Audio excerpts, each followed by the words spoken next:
As Donald Trump escalates his aggressive war on free speech and free press, friend of the show and progressive journalist Mehdi Hassan recently interviewed the executive vice president of FIRE, a right leaning libertarian free speech advocacy group, which has long criticized the Democratic Party. But during that interview, the executive vice president said something which is totally believable and yet shocking all the same because it's coming from a right wing person. And he said that Donald Trump's war on free speech is unprecedented in its scope, scale, and severity. Trump is objectively far worse and far more censorious on free speech than any other president. But before we unpack all that, if you end up liking this video and you want to support the channel, please be sure to hit the like, subscribe, and alert bells before you go. All right, folks, I definitely recommend, if you haven't yet, subscribe to Zateo, which is Mehdi Hassan's journalist initiative. It's been going on for about a year now. It's really good content. And we're not going to play the entire interview, just a couple of clips of it to whet your appetite. But we're going to start with this here. And illegal is being blurred daily. The line between justice and injustice seems to have been wiped out. And the law, any law, seems to be open to whichever interpretation the Trump administration deems fit. Every week we hear stories like that of Rumeysa Öztürk, an innocent Turkish student with a Fulbright scholarship who was taken by ICE and flown far away to a detention center where the chances of getting her deported are higher. Her crime? Publishing an op-ed in the university's paper. So much for free speech. Every week, it seems, we find Trump signing new executive orders that tighten his chokehold on people's rights. Except those of billionaires, of course.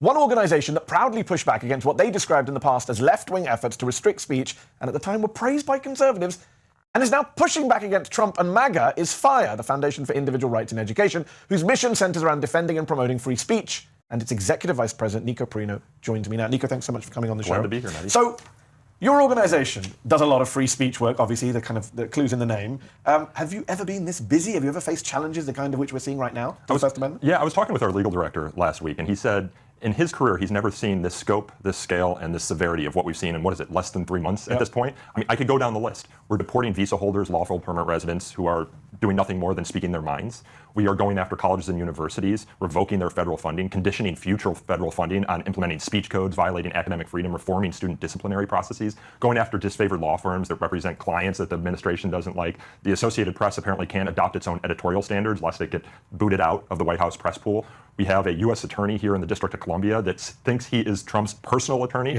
going after critics. And then you have Trump himself, who's filing lawsuits against journalists and media organizations, essentially extorting them for tens of millions of dollars. And you have an FCC that is helping him in this enterprise. So did you hear that? In scope, scale, and severity, what Donald Trump is doing is unprecedented. This is coming from a right-leaning libertarian free speech advocacy group. This is not a liberal watchdog organization. This is not a progressive watchdog organization. This is an organization, as Mehdi Hassan mentioned, and as he actually goes into more detail later on, this is a group that has relentlessly criticized the Democratic Party. They have their bona fides established, and what they're saying is, as bad as all that stuff was, what Trump is doing is objectively worse. Stunning. Now, the substance of that is not stunning. We know that's true. We know that Donald Trump is much more censorious than Joe Biden, much more censorious than Barack Obama, much more censorious than Bill Clinton. We know that to be true. But to hear that from a right-leaning person in this climate, yeah, that gives you pause. Now, Perino mentioned the FCC, the Federal Communications Commission, led by Brandon Carr, okay, somebody else we've talked about quite a bit in previous videos. I want to play another excerpt from this interview later on, and then we're going to go into some of the more recent developments in terms of Trump's war on free speech.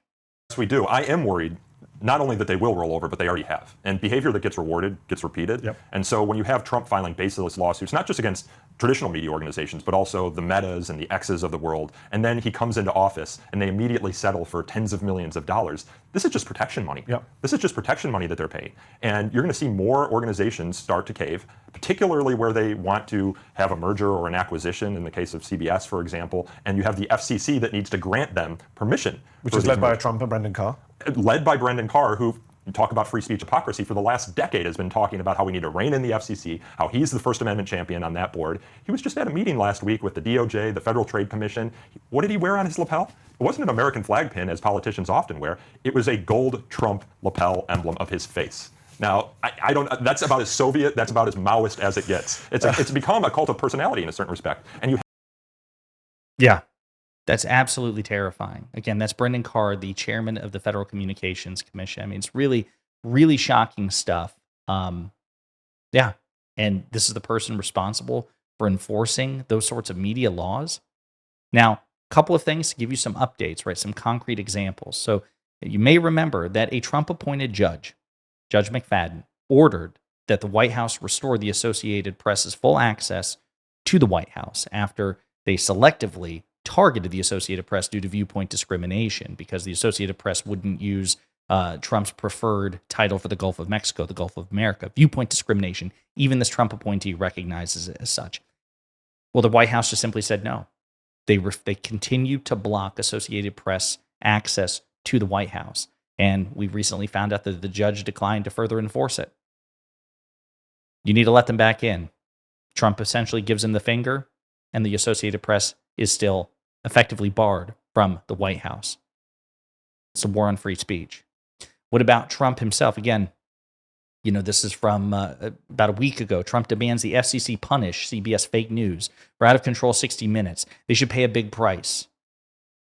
Long rant here because almost every week, 60 Minutes, which has been sued for billions of dollars for fraud they committed in the 2024 presidential election with their interview of failed presidential candidate Kamala Harris, mentions the name Trump in a derogatory and defamatory way, but this weekend's broadcast tops them all. They did not one, but two major stories on Trump, one having to do with Ukraine, which I say is a war that would have never happened if the 2020 election had not been rigged. In other words, if I were president, and the other story was having to do with Greenland, casting our country, as led by me, falsely, inaccurately, and fraudulently.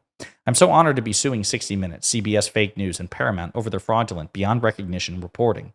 They did everything possible to illegally elect Kamala, including completely and corruptly changing major answers to interview questions, but it didn't work for them.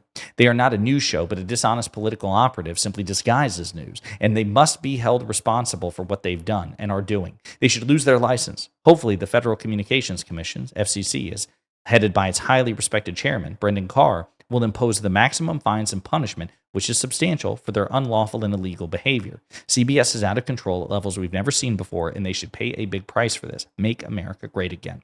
So that is Donald Trump publicly pressuring his Trump-appointed MAGA loyalist, a guy wearing a Trump lapel pin, to punish media outlets that he doesn't like. And I will point out that Carr has done that. Carr has opened investigations into media outlets that Trump doesn't like and protected the more Trump-friendly outlets like Fox News. We've just never seen this before. Speaking to Brendan Carr specifically, he subtly threatened Comcast, okay? Comcast outlets spent days misleading the American public, implying that Abrego Garcia was merely a law-abiding U.S. citizen, just a regular Maryland man. When the truth comes out, they ignore it. Comcast knows that federal law requires its operations to serve the public interest. News distortion doesn't cut it. Abrego Garcia came to America illegally from El Salvador, was validated as a member of the violent MS-13 gang, a transnational criminal organization, and was denied bond by an immigration court for failure to show he would not pose a danger to others. Why does Comcast ignore these facts of obvious public interest? That is a public statement on Twitter from Brendan Carr. Folks, the Trump administration is waging an unprecedented war on free speech and free press in scope, scale, and severity. It is objectively the case.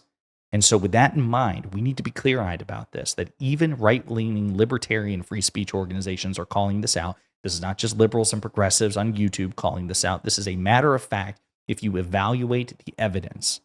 So are people going to stand up for their principles, or are they going to be fair weather friends to notions of free speech? Is free speech a hobby, or is it a principle? Because if it's a principle, you have a moral and political obligation, and a civic obligation, I would argue, to call it out. And unfortunately, we're seeing very little of it these days, because the truth is, most people, and particularly most people in the MAGA movement, do not want free speech. They want free speech for themselves, and they want to weaponize free speech against other people. They want to weaponize speech laws and the FCC regulations against people they don't like. It is purely about outcomes. In the meantime, let me know what you think in the comments.